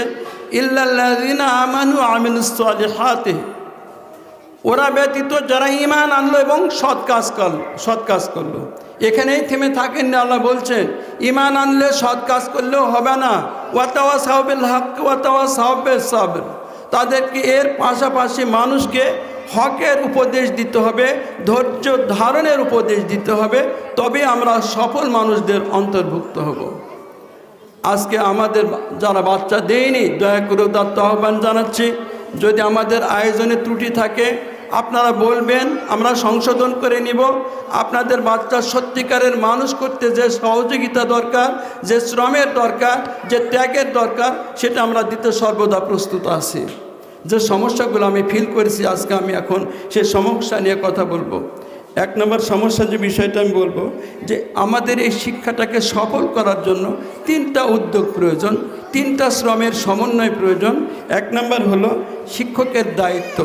শিক্ষকরা যথাযথ দায়িত্ব সহকারে পড়াচ্ছে কিনা, তাদের লেখাগুলো আদায় করে নিচ্ছে কিনা, তাদের পড়ার প্রতি লেখার প্রতি গুরুত্ব দিচ্ছে কিনা। এইটার পাশাপাশি অভিভাবকের দায়িত্ব, বাচ্চারা বাড়িতে লিখছে কিনা, পড়ছে কিনা। যে কোনো সমস্যা হলে সেই সমস্যাগুলো আমাদের সাথে যদি শেয়ার করে, তাহলে আমরা এর সমাধান করতে পারি। আর শিক্ষার্থীর দায়িত্ব, তারা এই পড়াশোনাটা করবে। এই ছোট ছোট শিক্ষার্থীর মধ্যে তো এই দায়িত্ববোধটুকু নাই। সুতরাং এই দায়িত্ব অভিভাবক হিসাবে, শিক্ষক হিসাবে আমাদেরকেই নিতে হবে। তাদেরকে যথাসময়ে পরিষ্কার পরিচ্ছন্ন কাপড় পরে স্কুলে আনা, পৌঁছানো, এবং আমাদের দায়িত্ব তাদেরকে যথাযথ পাঠদান করে যথাসময়ে ছেড়ে দেওয়া। বাড়িতে যাওয়ার পরে তারা সন্ধ্যায় পড়ছে কিনা এই বিষয়গুলো খেয়াল রাখা, এইটা অভিভাবক হিসাবে আপনার দায়িত্ব। পাশাপাশি আমি বলেছি, এখানে যে স্পেশালিটি রয়েছে, যে বিশেষত্বটা রয়েছে, সেখানে রাসূলের সুন্নাহ অনুযায়ী একটা বাচ্চা চুল কাটবে, চুল রাখবে রাসূলের সুন্নাত অনুযায়ী। সে খাবার খাবে কি বলে, খাওয়া শেষে কি দোয়া পাঠ করবে, সে বাড়ি থেকে বের হবে কি বলে, বাড়িতে পৌঁছার পর কি দোয়াটা পাঠ করবে। এরকম তার জীবনের প্রত্যেকটা ক্ষেত্রে যাতে রাসূলের আদর্শ বাস্তবায়ন হয়, সুন্নাহর অনুসরণ করতে পারে, সে নিজে শিখবে এবং বাবা মাকেও শেখাতে পারবে। এই ক্লাস 4-5 বাচ্চাদের পড়াতে দেখলাম, আরবি পড়াতে গিয়ে দেখলাম একটা বাচ্চা মেয়ে, সে ঘুম থেকে জেগে দেখছে তার মা সালাত আদায় করছে। জিজ্ঞাসা করলো, মা এখনও তো ফজরের আজান হয়নি, তাহলে তুমি কিসের সালাত আদায় করছো? মা বললেন, এটা সাহারির সময়। এই সময় আল্লাহ এই রাত্রির শেষ তৃতীয়াংশে নিকটের দুনিয়ায় আসমানে নেমে আসেন, নিকটের আসমানে নেমে আসেন এবং বলেন বান্দাদেরকে, মোমেনদেরকে, তোমাদের মধ্যে কে আসো ক্ষমা চাও, কে আসো ক্ষমা চাও, আমি তাকে ক্ষমা করব। কে আসো দোয়াকারী, আমি তোমার দোয়া কবুল করব। কখন বলা হলো? রাত্রির শেষ তৃতীয়াংশে। ওই বাচ্চাটা দেখলো এবং মায়ের কাছ থেকে সে শিক্ষা নিল। আজকে আমরা দুর্ভাগা শিখতে পারিনি, গুরুত্বপূর্ণ দোয়াগুলা জানি না, আমরা শিরক করি না জেনে, আমরা বিদাত করি না জেনে। আগামী দিনে যাতে এরা শিরক বিদাত না করে, এরা যাতে সত্যিকারের মুমিন হিসাবে গড়ে উঠতে পারে, সেই জন্য আমাদের আজকের আয়োজন। আপনারা চেষ্টা করবেন আপনারা যেন বাচ্চারা যেন দিনের উপর শিক্ষা লাভ করে প্রতিষ্ঠিত থাকতে পারে। আপনাদের সহযোগিতা, সবার সার্বিক সহযোগিতা একান্তভাবে কামনা করছি। এর পাশাপাশি যেটা বলতে হচ্ছে, আমি খেয়াল করে দেখেছি ওদেরকে আরবি লিখতে বলেছি, দেখা যায় কারো খাতা নেই। আমি জিজ্ঞাসা করলাম, তোমার খাতা নেই কেন? আব্বু কিনে দেয়নি। তো তোমার আব্বুকে বলবে, না হলে আমাকে ফোন করতে বলবে। ঠিক ওই সময় একটা অভিভাবক আসলেন বাক্সা বাড়ির। ওই বেচারা বললো, না ওর আব্বু তো ঠিক আছে, বললেই খাতা কিনে দেবে, এই তুই তোর বাবাকে বলিসনি, ঠিক আছে আজকে আমি বলবো তোর বাবাকে।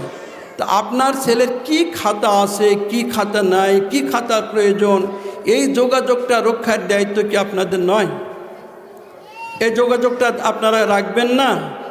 প্রয়োজনীয় খাতাগুলো কিনে দিবেন না? প্রয়োজনীয় বইগুলো কিনে দিবেন না? তাদের কাছে সার্বক্ষণিক কলম থাকতে হবে না? সে কিনে স্কুল থেকে বের হলো, বাংলা খাতা, ইংরেজি খাতা, আরবি খাতা, গণিত খাতা, রাব খাতা, এই খাতাগুলো আছে কিনা এই জিনিসগুলো খেয়াল রাখা, খেয়াল করা আপনাদের নৈতিক দায়িত্ব।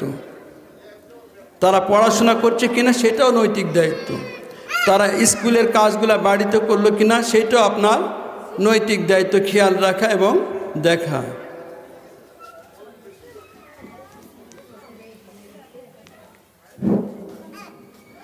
তো যেটা বলছিলাম, আরেকটা বিষয় আমি আপনাদের সাথে শেয়ার করে শেষ করে দেব। বাচ্চারা যদি ছোটোর থেকে শিষ্টাচার না শিখে, আদব কায়দা না শিখে, আমরা যদি না শিখাতে পারি, ভবিষ্যতে আমাদেরকে পস্তাতে হবে। সুতরাং আমরা নিজেরা আদবের মধ্যে থাকবো, অশ্লীল কথা বলবো না। এখানে অনেক সময় খেয়াল করেছি, এই যে হাফিজার বাচ্চারা অশ্লীল কথা বলে, কোথা থেকে শিখলো? যদি মায়েরা অশ্লীল কথা বাদ দিতে না পারে, তাহলে বাচ্চারা কেমনে অশ্লীল কথা বাদ দিবে? সুতরাং মাদের সংশোধন হতে হবে, বাচ্চাদেরও সংশোধন করতে হবে। এর পাশাপাশি যেটা আমি অ্যাড করতে চাই, আপনাদের অনুরোধ জানাই, এখানে 3টা শিক্ষক শ্রম দিচ্ছে, নিরলস শ্রম দিচ্ছে, আপনারা যথাসময়ে তাদের পারিশ্রমিক দিচ্ছেন, এটা খুবই দুঃখজনক। মানে অনেকেই দিচ্ছেন না, সবাই দিচ্ছে না বলবো না, অনেকেই যথাসময়ে তাদের পারিশ্রমিক দিচ্ছেন না, এটা খুবই দুঃখজনক।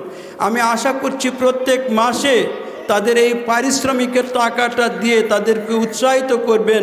আশা করছি আগামী দিনে এরকম যেন না শুনি যে অমুক মাসের টাকা বাকি থাকলো, কোনো কারণে কোনো অভিভাবক যদি বাকি রাখতেই হয়, চেষ্টা করবেন পরের মাসে সে টাকাটা পরিশোধ করবার। কারণ আপনারা জানেন তারা এর উপরই ডিপেন্ড করে, অন্য কোনো চাকরি করে না। বা আপনাদের বাচ্চা পড়াচ্ছে, শ্রম দিচ্ছে, তারা কিছু অর্থের জন্যই, কিছু উপকারের জন্যই। সব মিলে আপনাদের সার্বিক সহযোগিতা একান্তভাবে কামনা করছি। আবারও বলি, যদি আমাদের পড়াশোনায় কোথাও কোনো গাফিলতি হয় আপনারা বলবেন। আপনাদেরকে অনুরোধ জানাই, এই যে আমাদের মাদ্রাসা ভবনটা আছে 3টা রুম, ওইখানে আমরা আমাদের ক্লাসগুলো নিতে পারতাম, আমরা নিতে পারিনি। ওইখানে হাফিজার ছাত্ররা থাকে, আমরা চেষ্টা করছি ওর সংলগ্ন একটা বহুতল ভবন করবার। ওইটা যদি আমরা করতে পারি, হাফিজিয়াদের বাচ্চাদের আমরা ওখানে সেটেল করলাম, বাকি দিকে এইগুলাতে আমরা করতে পারবো, শিফট করতে পারবো, তখন আমরা আরও সুন্দর একটা পরিবেশ দিতে পারবো। মনে রাখবেন, আল্লাহ রাসূলের সাহাবীরা আহলে সুফফা যারা তার সান্নিধ্যে জ্ঞান লাভ করতেন, তাদের না ছিল থাকার একটা জায়গা, বৃষ্টি হলে তাদের পানি পড়তো, না ছিল পেটে খাবার। আবু হুরায়রা রাদিয়াল্লাহু তাআলা আনহু রাসূলের সান্নিধ্যের থেকে জ্ঞান লাভ করতেন, শিক্ষা অর্জন করতেন। 3 দিন 4 দিন ক্ষুধার তাড়নায় অস্থির হয়ে তিনি যখন আর থাকতেই পারলেন না, তখন চিন্তা করলেন আমি আর পারছি না, এমন এক জায়গায় দাঁড়াবো যেখানে দাঁড়ালে নিশ্চয় আল্লাহ রাসূল বা তার সাহাবীরা যাবেন, কেউ একজন হয়তো আমাকে খাবারের জন্য ডাকবেন। সেখানে দাঁড়ালেন। আবু বকর রাদিয়াল্লাহু তাআলা তাকে দেখলেন, সালাম দিলেন, উনি উত্তর দিলেন, চলে গেলেন। ওমর রাদিয়াল্লাহু তাআলাকে সালাম দিলেন, উত্তর দিলেন, চলে গেলেন। এবার আল্লাহ রাসূল সাল্লাল্লাহু আলাইহি সাল্লাম, মানবতার মহান মুক্তির দূত, তিনি যখন ওই দিক দিয়ে যাচ্ছিলেন, আবু হুরায়রা রাদিয়াল্লাহু তাআলা তাকে মুচকি হেসে সালাম দিলেন। আল্লাহ রাসূল সাল্লাল্লাহু আলাইহি সাল্লাম হেসে সালাম নিয়ে বললেন যে আবু হুরায়রা আসো। আল্লাহ রাসূল বুঝে ফেলেছিলেন যে আবু হুরায়রা আর পেটের ক্ষুধা সহ্য করতে পারছেন না। উনি বললেন বাড়িতে গিয়ে যে মা আয়েশা, ঘরে কি কিছু খাবার আছে? মা আয়েশা বললেন, ইয়া রাসূলুল্লাহ, অমুক গোত্রের দেয়া একটু দুধ আছে, হাদিয়া হিসাবে দিয়ে গেছে, কয় ওই দুধটুকু দাও। ওই দুধ নিয়ে এসে আবু হুরায়রা রাদিয়াল্লাহু তাআলাকে বললেন, আল্লাহ রাসূল, ইয়া আবু হুরায়রা, তুমি তোমার আহলে সুফফার সব শিক্ষার্থীদের ডাকো। আবু হুরায়রা রাদিয়াল্লাহু তাআলা মনে করলেন, হাই, এই এক বাটি দুধ আমার পেটের এক কোনায় ভর্তি হবে না, আর এটা যদি সবাই মিলে খায় তাহলে তো আমার ক্ষুধাই থেকে গেল। আবু হুরায়রা রাদিয়াল্লাহু তাআলা সবাইকে ডাকলেন। আল্লাহ রাসূল ডান দিক থেকে বললেন, ডান দিক থেকে খাওয়া শুরু করো এবং বিসমিল্লাহ বলে খাওয়া শুরু করো। এবার তারা বিসমিল্লাহ বলে খাওয়া শুরু করলো। এবং সর্বশেষ সবাই খাওয়ার পর আবু হুরায়রা রাদিয়াল্লাহু তাআলা আনহুর পালা। বললেন আবু হুরায়রা খাও। আবু হুরায়রা খেলেন, বললেন আবার খাও, আবার খেলেন, বললেন আবার খাও, আবার খেলেন এবং বললেন ইয়া রাসূলুল্লাহ আমি আর পারছি না। এবার অবশিষ্ট দুধ আল্লাহ রাসূল খেলেন। তারা পেটে পাথর বেঁধে ইসলামের প্রসার করেছে, নিজের জীবন গড়েছে, সমাজ গড়েছে, রাষ্ট্র গড়েছে, জিহাদ করেছে, যুদ্ধ করেছে, অন্যায়ের বিরুদ্ধে, শোষণের বিরুদ্ধে, জুলুমের বিরুদ্ধে তারা রুখে দাঁড়িয়েছে। আর আমরা আছি শুধুমাত্র দুনিয়াদারি নিয়ে। দয়া করে আল্লাহ যদি বরকত না দেন, আমরা যতই ব্যস্ত হই বরকত পাবো না। আমরা আল্লাহর প্রতি পূর্ণ আস্থা রেখি। আমাদের অবশ্যই বাড়িতে শ্রম দিতে হবে, বাড়ির কাজ করতে হবে, বাড়ির ফসল ঘরে নিতে হবে। এর পাশাপাশি যেন আমরা আমাদের শিক্ষার্থীদের প্রতি নজর দিই, গুরুত্ব দিই, তাদের চাহিদাগুলো পূরণ করি। আজকে আপনারা এখানে এসে উপস্থিত হয়ে আমাদের এই কচিকাঁচা বাচ্চার আহ্বানে সাড়া দিয়ে আমাদেরকে যে ধন্য করলেন, আপনাদের প্রতি ধন্যবাদ এবং কৃতজ্ঞতা জানাই। যাদেরকে দাওয়াত দিয়ে আজকে এখানে উপস্থিত করেছি, এনেছি, তারা আমাদের যে অনুষ্ঠানকে সুন্দর করলেন, সার্থক করলেন, প্রাণবন্ত করলেন, আমি তাদের প্রতিও কৃতজ্ঞতা এবং ধন্যবাদ জ্ঞাপন করছি। মহান আল্লাহ আমাদের এই মহৎ উদ্দেশ্যে কবুল করুন। এখানে যারা দিনের জ্ঞান অর্জন করতে এসেছে, আল্লাহ তাদেরকে প্রকৃত দিনের দায়ী হিসাবে কবুল করুন। সবার সুস্বাস্থ্য এবং দীর্ঘায়ু কামনা করছি। উত্তর গোটা মুসলিম জাতির নিরাপত্তা কামনা প্রার্থনা করছি। গোটা মুসলিম বিশ্বে আল্লাহ শান্তি, স্থিতিশীলতা ও সমৃদ্ধি ফিরিয়ে দেন। সবাইকে ধন্যবাদ। আসসালামু আলাইকুম ওয়া রাহমাতুল্লাহ। সুবহানাকাল্লাহুম্মা বিহামদিকা আশহাদু আল্লা ইলাহা ইল্লা আনতা আস্তাগফিরুকা ওয়া আতুবু ইলাইক।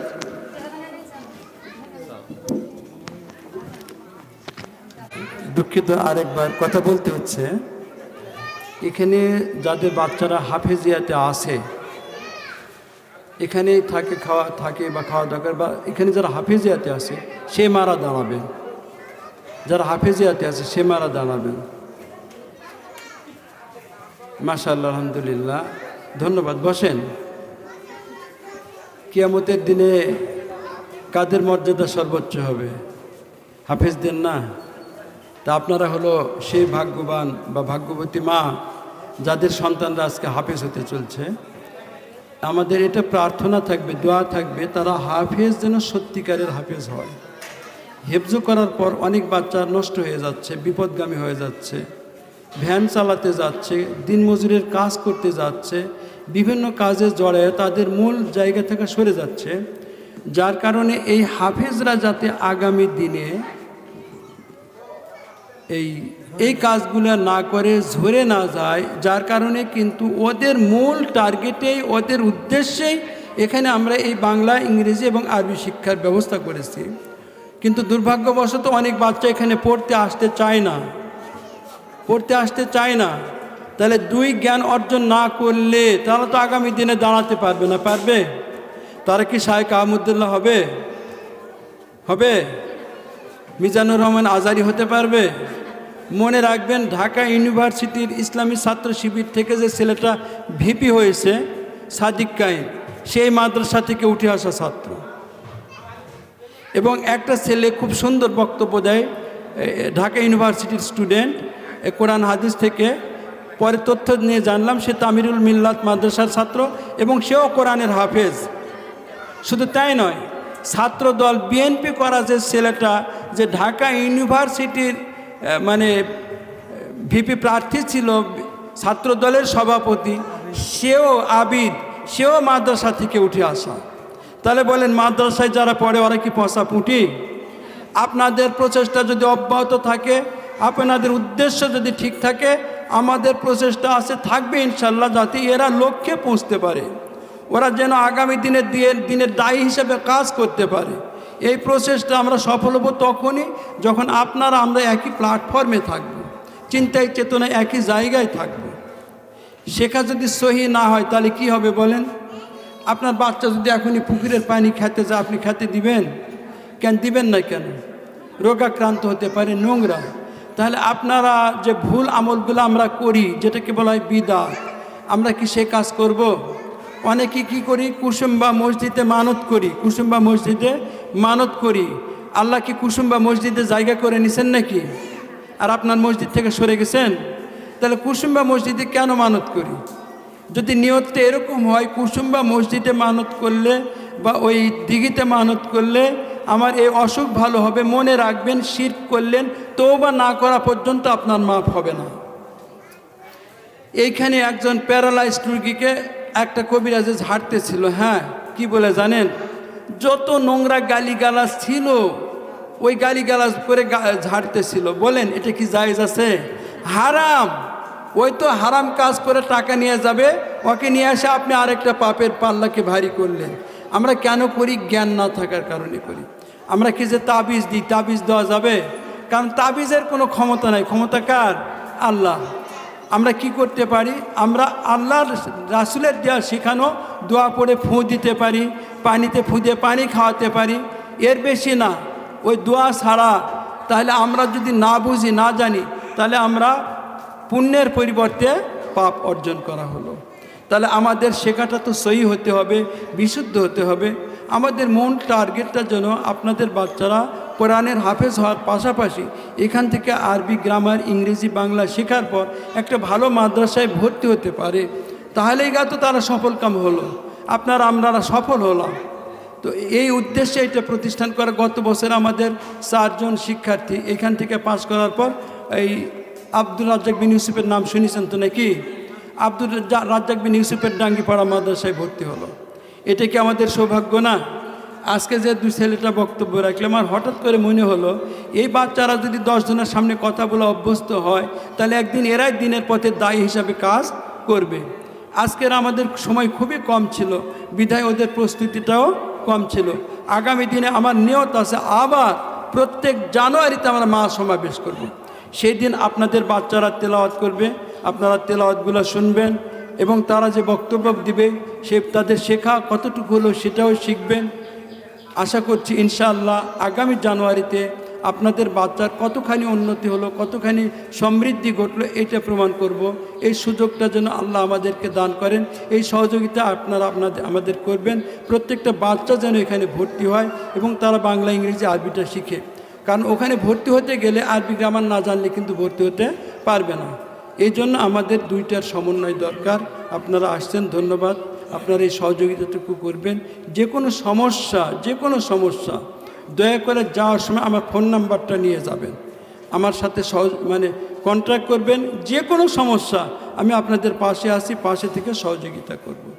আজকের যে আয়োজনটা দেখতে পাচ্ছেন, আমাদের কিছু ডোনার ভাই, ভাতিজা, চাচা তারা মিলে সার্বিক আর্থিক সহযোগিতা করার মাধ্যমে আজকে আমাদের এই একটা সফল প্রোগ্রাম সম্পন্ন হলো। আল্লাহ তাদের দানকে কবুল করুন। আমার ছোট ভাই বাবুল ওর এই জায়গাটা দিয়ে রাখছে এই আরবি শেখার জন্য, কোনো ভাড়া নেয় না, বিদ্যুতের কোনো বিল নেয় না।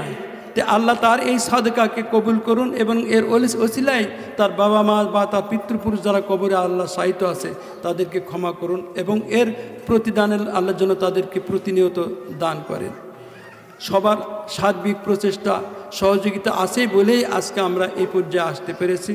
আপনারা আসছেন, আমি কৃতজ্ঞতা জানানোর ভাষা খুঁজে পাচ্ছি না। আগামী দিনে আপনারা আসবেন, আমাদেরকে সহযোগিতা করে ধন্য করবেন। আর আমার আয়োজনে কথা বলায় কাজে কোনো ত্রুটি পেলে ক্ষমা করবেন এবং আমাকে জানালে আমি সংশোধন হবার চেষ্টা করব। সবাইকে ধন্যবাদ। আপনারা একটু ডাল ভাত খেয়ে যাবেন, খুবই সামান্য, এটাতেই সন্তুষ্ট থাকবেন। আবারও ধন্যবাদ জানাচ্ছি সবাইকে। সুবহানাকাল্লাহুম্মা বিহামদিকা আশহাদু আল্লা ইলাহা ইল্লা আনতা আস্তাগফিরুকা ওয়া আতুবু ইলাইক। আপনারা আসছেন অনেক কষ্ট করে, অনেকের বাড়ি অনেক দূরে আমি জানি। যেমন এই যে সজীব বলে যে ছেলের মহেন, এদের বাড়ি সেই দীপপুর দরগাপাড়া, যে এলাকা অনেক দূর, আপনারা জানেন। এত দূর থেকে অনেকে এসেছেন, এই জন্য সকলের জন্য কল্যাণ মঙ্গল কামনা করি।